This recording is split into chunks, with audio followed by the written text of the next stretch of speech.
যে আক্রমণ হবে আমরা ধরেই নিয়েছিলাম, কারণ এর আগে অন্য কোনো ফ্লোটিলা যেতে পারেনি।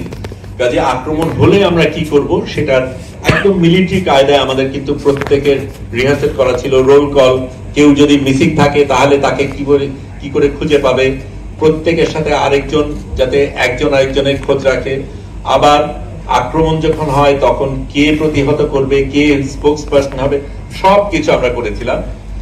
একটা জিনিস তার বাইরে ঠিক ছিল যে আমি এবং আরেকজন হসিম নামে আরেকজন সাংবাদিক, আমরা দুজন শেষ মুহূর্ত পর্যন্ত ফিল্মিং করব, যাতে নাকি আমরা এই তথ্যটা দিতে পারি।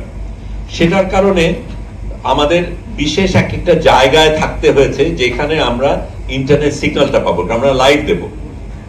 কারণ আমরা এটাও জানতাম যে আমাদের যখন আমাদের নৌকায় এসে যাবে তখন আমরা কিন্তু আমাদের ফোন ল্যাপটপ সমুদ্রে ফেলে দেব, কারণ এর মধ্যে অনেক তথ্য আছে যেগুলি তাদের হাতে গেলে অন্যদের বিপদ হতে পারে। সেই কারণে আমরা আগেই সিদ্ধান্ত নিয়েছিলাম, কিন্তু একেবারে শেষ মুহূর্ত পর্যন্ত যাতে ফিল্মিং করতে পারি সেই কারণে আমরা একদম নিজেরা আগে গবেষণা করে কোন জায়গায় সবচেয়ে বেশি সিগন্যাল পাওয়া যায় সেরকম জায়গায় ছিলাম। কাজে আমি এবং হোসেন ও সেই ডান দিকে আমি বাদিকে এরকম ভাবে আমরা অবস্থান নিচ্ছিলাম। তা আমরা শুয়ে আছি, এটা তার আগের রাতে অনেক রাত পর্যন্ত আমাদের আপলোড করতে হয়েছে, কারণ আমরা জানি যে সেই রাতে হয়তো আক্রমণ হতে পারে। কাজে আমরা তখন আমাদের যত ডেটা আছে, তারপর আইক্লাউডে ব্যাকআপ করা, যা যা করার যতটা করতে চেষ্টা করছি। কাজে অনেক রাত পর্যন্ত জেগে 3টার দিকে ঘুমাতে গেছি। এবং এটাও বলা দরকার, আমাদের কিন্তু শোবার জায়গা ছিল না, কারণ এটাও একটা মজার জিনিস যে অনেক ধরনের বৈষম্য তো হয়, এমনকি ফ্লোটিলার ক্ষেত্রেও বৈষম্য হয়। সেটা কিরকম? কারণ আমরা তো ফ্লোটিলায় যাওয়ার আগে ইটালি ছাড়বো, ইটালি ছাড়ার আগে ইটালির ইমিগ্রেশন রয়েছে। সাংবাদিক হিসাবে আমাকে সবচেয়ে আগে দেওয়া হয়েছিল নাম দেওয়া টাওয়া ইত্যাদি, কাজে আমি একেবারে আগে যে ঠিক জায়গা বেছে নেব ঠিক করা হলো। তারপরে শুনতে পারলাম ইউরোপিয়ানরা আগে যাবে, তারপরে মার্কিনিরা যাবে। আমি বাংলাদেশি হিসাবে সবচাইতে পরে উঠলাম, এবং যতক্ষণে আমি উঠেছি ততক্ষণে শোবার জায়গা নাই, মাটিতেও মেঝেতেও শোয়ার জায়গা নেই। কাজে আমি যেখান থেকে আমরা ব্রডকাস্ট করি ওইখানে স্লিপিং ব্যাগ বসিয়েই করেছি, তাতে সুবিধা হয়েছে।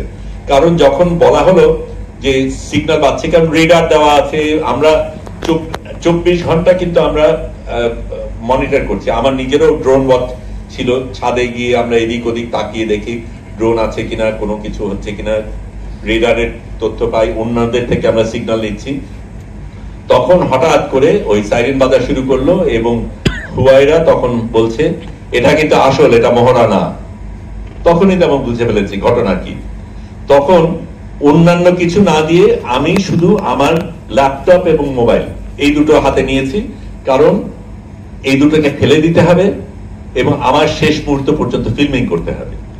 আমি গিয়ে তারপর ততক্ষণ বসছি, ততক্ষণে অন্যান্য জিনিস চলছে, রোল কল চলছে ইত্যাদি। তার মধ্যে আমি ফেসবুক লাইভ করতে চেষ্টা করছি, অনেক ঝামেলা হচ্ছে, কোনোভাবেই সংযোগ হচ্ছে না। তারপরে খানিকটা একটা অংশ পেলাম, কেটে গেল।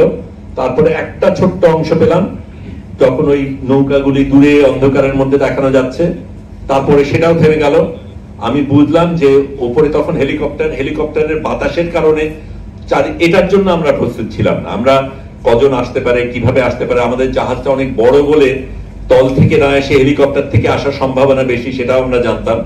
কিন্তু হেলিকপ্টার আসলে এরকম ভাবে বাতাস, পানি সবকিছুর একটা ঝড় তৈরি হবে, সেটা আমাদের হয়তো হিসাবে ভুল ছিল। আমার উপরে এবং খসিমের উপরে ওই লেজার পড়ছে, কাজে ঠিক মোবাইল ফোন ফেলে দেওয়ার আগের ঘটনা বলছি, লেজার ফোন কিন্তু আমাদের একদম কপালের উপর টার্গেট করা। তাড়াতাড়ি ফেলে দিলাম। তারপরে এটা ভয় দেখানোর জন্য করে কিনা সেটা জানি না, কিন্তু পড়েছে। যাই হোক, ওই জায়গায় ওটা করার পরে আমরা দেখলাম যে যারা মানে পুরুষ যারা ছিল প্রত্যেকের কাছে বিভিন্ন ধরনের মেশিন গান, এক একজনের কাছে সাইলেন্সার আলা, আবার স্নাইপার আলা, প্রত্যেকটার উপরে সাইট আছে। তারপরে বেশ কয়েকজনের মাথার উপরে গোপ্রো, নাইট ভিশন, বাইনোকুলার এবং বিভিন্ন ধরনের প্যাডিং। তারপরে এখানে ওই গ্রেনেডের মতন এক ধরনের জিনিস। আবার একজনের ক্ষেত্রে দেখলাম যে গোলাপি রঙের টিউব, তার মধ্যে কি আছে আমরা জানি না, এই ধরনের অনেক কিছু আছে। নারীরা যারা ছিল তাদের হাতেও বন্দুক ছিল, তারা কমব্যাট গিয়ারে ছিল না, তারা সিভিলিয়ান ক্লোথে ছিল, কিন্তু বন্দুক তাদের হাতে, প্রত্যেকের হাতেই বন্দুক ছিল। এইভাবে তারা নেমে সারা জিনিসটা দখল করে, আমাদের ভয়টা দেখাই, তারপরে কিভাবে কি করতে হবে সেগুলি বলে, তারপরে আমাদের এক এক করে ভেতরে নিয়ে যায়, নিয়ে আলাদা আলাদা ভাবে আমাদের বড় জাহাজ, কাজে অনেকগুলি জায়গার মধ্যে আমাদের আলাদা আলাদা ভাগ করে তারপরে পাহাড়ে দেয়। আমাদের তখন আর যোগাযোগ নেই, এবং তারা কোনোভাবে আমাদের কি করতে হবে, আমাদের কোনো কথা বলার কোনো সুযোগ নেই, কোনো কিছু নেই, কিন্তু একেবারে বন্দুক নিয়ে ওইভাবে দাঁড়িয়ে আছে। আমরা আমাদের কিভাবে বসতে হবে, কি কি করতে হবে সেগুলি বলল।